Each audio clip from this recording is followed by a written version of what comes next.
I'm going to describe the sci-fi drama movie named Finch. Beware of spoilers. Take care and be cautious. The opening scene of the movie, a man named Finch is seen in a terrible storm. He had been wearing a UV suit at the time. The robot informs him that UV radiation levels are at an all-time high. After that, Finch moves into a store with his robot named Dewey. Finch then notices dead bodies in that store. Later, his robot starts picking valuable supplies from there. Finch discovers the dog's food there as well. Following this, he moves away, sitting in a truck. 10 years ago, a solar flare damaged the ozone layer, causing temperatures to rise to 150 degrees Fahrenheit. The planet has degraded into a mostly inhospitable wasteland, scorched by UV radiation and vulnerable to catastrophic climate changes. Due to the high temperature, all people had met their end except a few ones. Finch, one of the few survivors, looks at a map and realizes that he has taken all supplies from everywhere. Despite this, he continues his search for edible items. Finch's suit suddenly emits a warning that a storm is approaching. While the giant storm chases him, he spins the truck around and slams on the accelerator. Luckily, he is able to reach his underground laboratory, where he worked before the catastrophe hit. Following that, Finch leads Dewey into a room. He cleans himself and that robot there. It is known here that Finch is severely sick, because he is dying from tuberculosis. Following this, Finch meets his dog, Goodyear. It is clear that they had strong feelings for each other. Meanwhile, Dewey arrives, carrying the items they had taken from the store. Finch then prepares food for his dog, which he had obtained from the store. After it, when Finch looks at his meal, then he comes to know that he has little food left. Later, with the assistance of an AI, Finch uploads basic instructions on his new project, such as how to care for a dog, how to do household chores, and so on. Since Finch loves his dog more than anything, he is working on creating a highly specialized robot to care for his dog after his death.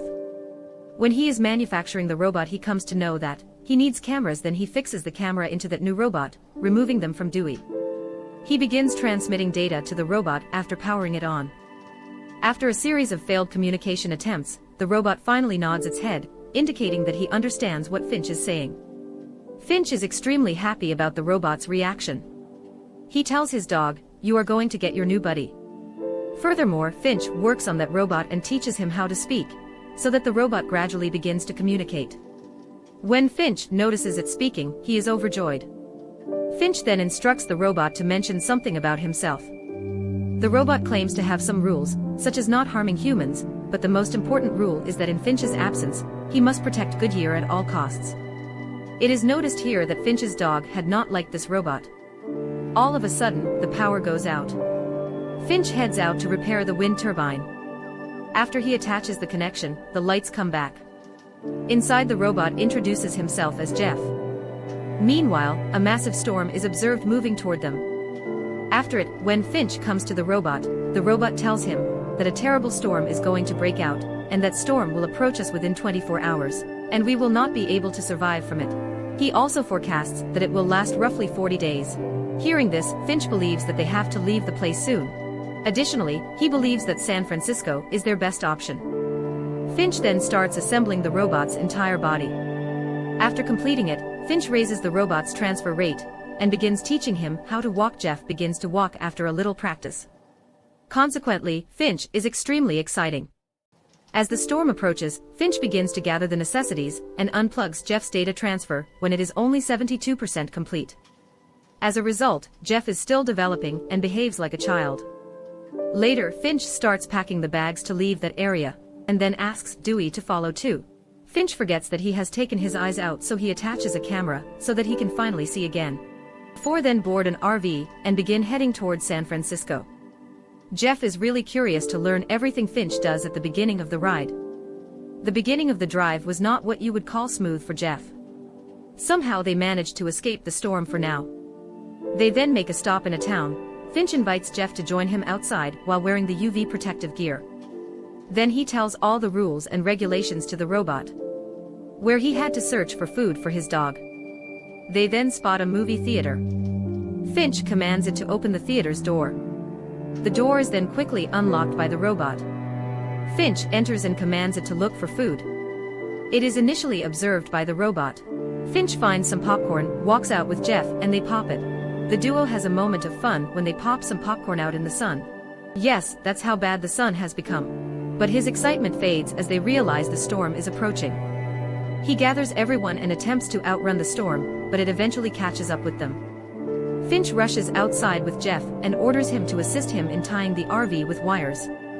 When Finch becomes tired, Jeff takes over and successfully completes the task. Finch then enters and secures the RV. Soon after, a massive tornado strikes, and all of the wires snap one by one, until only one remains. Luckily, the storm passes and everyone is safe. Finch appreciates Jeff's efforts but is disappointed to learn that the vehicle's front tire is damaged. They have a spare tire but no jack to raise the vehicle. Jeff, on the other hand, simply lifts the vehicle with his brute strength and informs Finch to change the tire. The following morning, Jeff attempts to communicate with Goodyear, claiming to be learning dog language. But Finch wakes up and informs him that there is no such thing as dog talk, and that Goodyear will trust him in time. Later that day, a sign points out that San Francisco is 1,522 miles away. When Jeff inquires about the concept of trust, Finch is not sure how to describe it, so he just shares his own life story. He describes how he solved a software problem on his own during a project but gave credit to the entire team. In this manner he was able to gain their trust. However, Jeff finds it difficult to understand. Then Finch says, "All right. I'll tell you after some thought." All this time, Finch's health keeps deteriorating. After this, they stop near a restaurant while coming, where Finch comes outside after leaving his dog to Jeff. Finch vomits blood when he enters the restaurant. His condition was also worsening. Realizing that he doesn't have much time left, Finch takes Goodyear inside the restaurant and starts playing with him. Meanwhile, Jeff is playing with the RV. He listens to music while attempting to drive. Because of his clumsiness, he lets go of the handbrake, and the RV collides with a car. Because there was the sunlight, so Finch was unable to move at that place. He then reverses the RV, only to crash it again. After this, Finch comes outside and begins to burn his hand while spreading under the sunlight. Now he tells Jeff, "My dog and I cannot come in the sunlight. We will be burnt if we appear there." Finch shows his anger on Jeff here, saying, "I had only assigned a task to you, which was to take care of the Goodwill." After they leave the restaurant, Finch decides to teach Jeff to drive. Jeff is clumsy at first, but he quickly gets the hang of it and begins driving smoothly. Finch is very excited because of this act. After it, Finch asks Jeff to drive the car with the speed of 50 miles per hour. Then Jeff does the same and they move ahead. Then they stop at a place at night where the sky seems beautiful to them. Finch tells it, things have altered after the disappearance of the ozone layer. It often happens that the sky seems beautiful like this. Jeff wonders, if daylight is so dangerous, why don't we drive at night? Finch says on it, there is a cause of this. There is danger on the way. And this danger is from human beings. We may protect ourselves from UV radiations at night, but we still have the danger of human beings. And we should not trust any human being. Finch teaches him that hungry people approach at night, and it's dangerous. So he goes to sleep. Jeff says on it, "I will stay outside." Next day, Jeff hears a sound. So he moves into the bus. It observes here that Finch is vomiting blood and is also shivering. Jeff takes good care of him, asking if he should call the doctor. They then continue on their journey. When they reach a major city, Jeff wakes Dewey and the two go scavenging for supplies. They come across a hospital that appears to have been looted, but Jeff is unaware of this and continues his journey inside. On the other side, Finch woke up in the bus. He discovers that both robots are missing. He knows trouble is on the way, so despite his extreme weakness, he quickly wears a UV suit and sets out to find Jeff and Dewey. Someone in the shadows is keeping an eye on him. Upstairs, Jeff is overjoyed to discover food, medicine, and even a fancy jacket for himself. Meanwhile, Dewey finds some snacks but fails to notice a bear trap nearby. The bear trap rips him apart as he reaches for the snacks. Hearing its sound, Finch approaches there. It seems that Dewey has damaged, so Finch apologizes and turns its power off. Soon, Finch hears a rumbling sound and finds Jeff as well. It tells that I am collecting the commodities. Then Finch advises Jeff that we cannot stay at any spot to collect the things because he lacks common sense. He failed to see anything wrong with the place. There are people, and they begin to run, with Finch barely able to stay on his feet due to his condition. When they reach their RV, they immediately speed away, but a vehicle starts following them. Finch hands the wheel to Jeff and tells him it was a trap, and he also says it, "We may be killed because of our mistake." Afterwards, Finch takes his gun out. After reaching a bit far, he notices the car still following them. They turn off the headlights as Jeff is able to see in the dark. Then Finch asks Jeff to drive the car at full speed. So they come at a great distance from the car. Moving forward, they notice a bypass. Finch grabs the wheel and pulls the RV off the road. He wants to go under the bridge. Jeff tries to explain that the height of the RV is higher than the underpass, but Finch does not listen and the RV crashes, destroying the solar panels. Meanwhile, Jeff gets off the RV and it pushes the RV and brings it to the bottom side of the bridge. They had actually come here with the aim to hide themselves here. The car that was following them approaches. However, it stops for a little moment and then drives away. After knowing that the people have gone, Finch rushes outside and discovers that all of their solar panels have been damaged. Then Finch says to Jeff, "Seeing it, I cannot repair it now. Nor may we go to San Francisco." He starts blaming himself for. Then Jeff says to him while consoling, "Don't worry. I will carry it out." Then Finch says to it after being aggressive, "You are a machine. You don't understand anything. Nor you can." After it, furious Finch then returns to the vehicle while Jeff stands outside in the rain.